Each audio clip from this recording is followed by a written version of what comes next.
Assalamualaikum warahmatullahi wabarakatuh. Kami dari kelompok 4 akan membahas tentang strategi pembelajaran komparatif. Assalamualaikum warahmatullahi wabarakatuh. Saya Anissa Lulu Nur Afsa ingin menjelaskan tentang pengertian strategi pembelajaran kooperatif, yaitu yang pertama, pengertian pembelajaran kooperatif dan karakteristik pembelajaran kooperatif, macam-macam model pembelajaran kooperatif, langkah-langkah pembelajaran kooperatif, dan yang selanjutnya adalah ada keunggulan dan kelemahan pembelajaran kooperatif itu sendiri. Selanjutnya, pendidikan merupakan suatu aspek kehidupan yang sangat mendasar bagi pembangunan bangsa suatu negara. Yang selanjutnya, ada pengertian pembelajaran kooperatif. Pembelajaran kooperatif adalah salah satu pembelajaran yang berdasarkan paham konstruktif. Pembelajaran kooperatif merupakan strategi pembelajaran dengan sejumlah siswa sebagai anggota kelompok kecil maupun yang tingkat kemampuannya berbeda. Nah, yang selanjutnya menurut Salavina 1985, pembelajaran kooperatif adalah suatu model pembelajaran di mana siswa belajar dan bekerja dengan kelompok-kelompok kecil secara kolaboratif yang anggotanya 4-6 dengan struktur kelompok heterogen. Selanjutnya, dalam pembelajaran kooperatif, setiap anggota kelompok bertanggung jawab untuk tidak hanya belajar apa yang diajarkan, tetapi juga untuk membantu rekan belajar sehingga bersama-sama mencapai keberhasilan. Dan metode pembelajaran kooperatif. Metode pembelajaran kooperatif dikembangkan untuk mencapai setidak-tidaknya 3 tujuan pembelajaran, yaitu hasil belajar akademik, penerimaan terhadap perbedaan individu, dan pengembangan keterampilan sosial. Dan selanjutnya ada strategi pembelajaran kooperatif. Guru bukan lagi berperan sebagai satu-satunya narasumber dalam PBM, tetapi berperan sebagai moderator, stabilisator, dan manajer pembelajaran. Selanjutnya, materi tentang karakteristik pembelajaran kooperatif menurut Lee. Nah, menurut Lee ini siswa bekerja dalam kelompok kooperatif untuk menguasai materi akademis.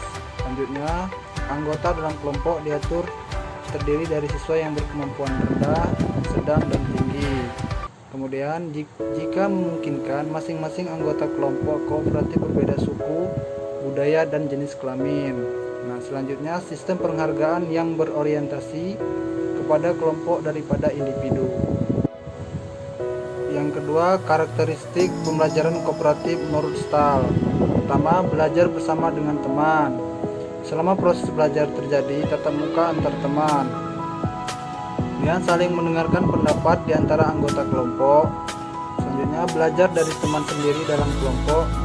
Belajar dalam kelompok kecil, kemudian produktif berbicara atau saling mengemukakan pendapat. Selanjutnya, keputusan tergantung pada siswa sendiri, siswa aktif konsep. Oke, baiklah. Selanjutnya adalah karakteristik pembelajaran. Di sini saya akan menjelaskan berbagai karakteristik pembelajaran. Pertama, terdapat saling hubungan efektif di antara anggota kelompok. Kemudian yang selanjutnya dapat dipertanggungjawabkan secara individu heterogen, berbagi tanggung jawab dan kepemimpinan, menekankan pada tugas dan tanggung jawab kelompok. Yang selanjutnya adalah membentuk keterampilan sosial yang tinggi. Yang selanjutnya adalah aktivitas belajar tergantung pada anggota kelompok, dan yang terakhir adalah siswa aktif berkonsep. Baiklah, materi yang selanjutnya adalah mengenai macam-macam model pembelajaran kooperatif. Adapun yang pertama adalah model pembelajaran STAD, yaitu Student Team Assessment Division. Pada model pembelajaran STAD ini merupakan salah satu metode pembelajaran cooperative learning yang paling sederhana. Dalam proses pembelajaran model ini dibagi dalam kelompok belajar yang di dalamnya terdapat 4 siswa yang berbeda tingkat kemampuan, pemahaman, serta jenis kelamin dan etnis latar belakangnya. Pertama-tama, pada model pembelajaran ini, guru akan menyampaikan materi kepada siswa. Yang selanjutnya, siswa akan bekerja sama di dalam tim, memastikan para anggotanya menguasai materi pembelajaran yang sudah diberikan oleh guru. Yang selanjutnya, setelah selesai, guru akan memberikan kuis kepada siswa tersebut. Setelah siswa dan para anggotanya sudah mengerjakan kuis, maka akan dinilai berupa skor nilai untuk dikalkulasikan rata-rata nilai para anggota di tiap kelompok.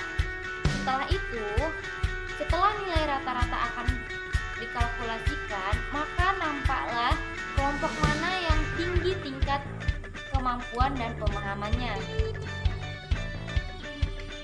Selanjutnya ada model pembelajaran Team Game Turnamen atau disingkat TGT. TGT ini model pembelajarannya hampir sama dengan model STEP, di mana dalam tim itu siswa bertanding mewakili timnya dengan anggota tim lain yang setara dengan hasil kinerja akademik. Contohnya itu seperti memainkan kuis antar tim, sehingga menimbulkan aktivitas belajar dengan permainan yang memungkinkan siswa dapat belajar lebih mudah serta menimbulkan rasa tanggung jawab, kejujuran, dan mendapatkan pengetahuan.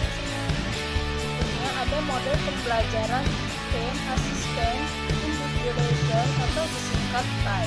TAI ini menggunakan penggunaan bauran kemampuan 4 anggota yang berbeda dan memberikan sertifikat untuk tim yang dengan kinerja terbaik. Model TAI ini merupakan model pembelajaran yang menggabungkan antara pembelajaran kelompok dengan pengajaran individu. Pada TAI ini juga para siswa memasuki sekuen individu berdasarkan tes penempatan dan kemudian melanjutkan dengan tingkat kemampuan mereka sendiri. Model TAI ini menimbulkan para siswa saling mendukung dan saling membantu satu sama lain untuk berusaha keras karena mereka menginginkan tim mereka berhasil. Selanjutnya itu ada CRC, Composition in Reading and Composition. CRC itu model dengan menggunakan novel atau bahan bacaan yang berisi latihan soal cerita. Madden, Swevin, dan Stefan berpendapat bahwa CRC itu merupakan program ofisial untuk mempengajarkan bacaan dan menulis pada kelas sekolah dasar pada tingkat yang lebih tinggi dan juga pada sekolah menengah. Kebanyakan CRC pada siswa mengikuti serangkaian pembelajaran guru, praktek tim, praktek nilai tim, dan tulis. Selanjutnya yaitu ada Jigsaw, salah satu model pembelajaran yang terdiri dari tim belajar heterogen dan beranggotakan 4-6 siswa. Setiap siswa bertanggung jawab atas penyelesaian bagian dari materi belajar dan harus mampu mengerjakan bagian tersebut pada anggota tim belajar lainnya. Itu ada langkah-langkah pembelajaran kooperatif. Yang pertama itu guru merancang pembelajaran, yang kedua itu guru merancang lembar observasi, yang ketiga itu guru melakukan observasi terhadap siswa, yang keempat itu guru memberikan kesempatan kepada siswa. Langkah-langkah di atas menunjukkan bahwa pembelajaran dimulai yaitu dari guru menyampaikan tujuan pembelajaran dan motivasi siswa untuk belajar. Langkah ini diikuti oleh penyajian informasi seringkali dengan bahan bacaan daripada secara verbal. Selanjutnya siswa dikelompokkan ke dalam tim belajar.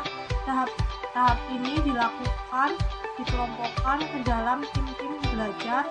Tahap ini diikuti bimbingan guru pada saat siswa bekerja kelompok atau evaluasi tentang telah mereka pelajari dan memberikan penghargaan terhadap usaha-usaha kelompok maupun individu. Saya Tika Agustina. Di sini saya akan menjelaskan tentang kelebihan dan kekurangan sistem pembelajaran kooperatif. Yang pertama yaitu keunggulan sistem pembelajaran kooperatif.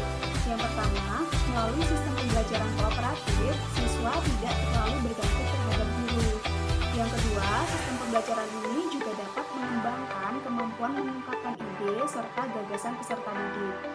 Melalui diskusi, sistem pembelajaran kooperatif dapat membantu setiap siswa untuk respek terhadap orang lain, serta menyadari akan segala keterbatasannya dan menerima segala perbedaan. Lalu, sistem pembelajaran kooperatif juga memberdayakan setiap siswa untuk lebih bertanggung jawab dalam proses pembelajaran. Yang kelima, sistem pembelajaran kooperatif mampu meningkatkan prestasi akademik sekaligus kemampuan sosial peserta didik. Yang keenam, mampu mengembangkan kemampuan siswa untuk menguji ide dan pemahamannya sendiri. Yang ketujuh, sistem pembelajaran kooperatif dapat meningkatkan kemampuan siswa menggunakan informasi dan kemampuan belajar abstrak menjadi nyata. Yang kedelapan, sistem pembelajaran